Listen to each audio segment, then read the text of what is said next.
আচ্ছা শামীম ভাই, আমার একটা প্রশ্ন ছিল।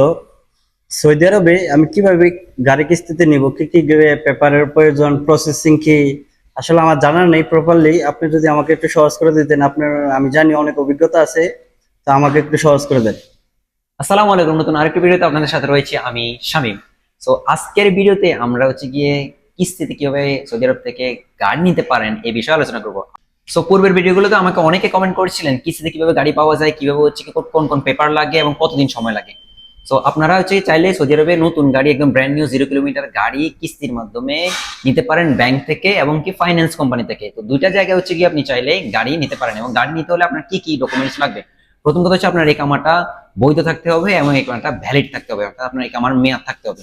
2 নম্বর হচ্ছে কি আপনার একটা লাইসেন্স থাকতে হবে, ড্রাইভিং লাইসেন্স।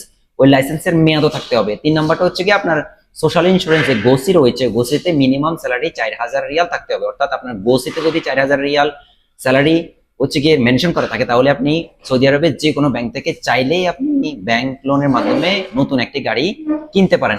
এখন আপনারা অনেকে প্রশ্ন করেন যে নতুন গাড়ি কেনার জন্য কোথায় কোথায় যোগাযোগ করবেন বা কিভাবে যোগাযোগ করবেন। আপনারা চাইলে গাড়ি যে শোরুম গুলো রয়েছে, শোরুম গুলোর মাধ্যমে যোগাযোগ করতে পারেন এবং তাদের মাধ্যমে ব্যাংকের সাথে কানেকশন করতে পারেন, অথবা সৌদি আরবে যে ব্যাংকগুলো রয়েছে ব্যাংকের সাথে যোগাযোগ করে আপনি লোনের জন্য আবেদন করতে পারেন। এখন আপনারা অনেকে প্রশ্ন করেন যে ব্যাংক লোন ভালো নাকি ফাইন্যান্স কোম্পানি ভালো। আমি সবসময় সাজেস্ট করি গিয়ে ব্যাংক লোনই সবসময় ভালো।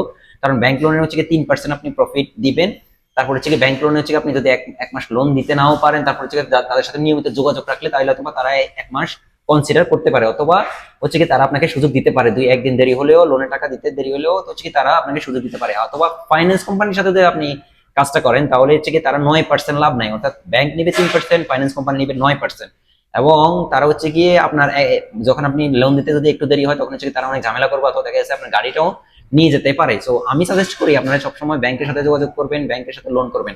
কত টাকা পর্যন্ত লোন করতে পারবেন আমি যতটুকু জানি আপনার কাছে কোনো লিমিট নাই, আপনি যে কোনো লিমিটের গিয়ে ব্যাংক লোন করতে পারবেন আপনার গোসির মধ্যে যদি মাত্র 4000 রিয়াল স্যালারি থাকে। সো আজকের ভিডিওটা এতটুকু। ভিডিও যদি ভালো লাগে লাইক এন্ড সাবস্ক্রাইব করবেন, আমার চ্যানেলের সাথে থাকবেন। ধন্যবাদ।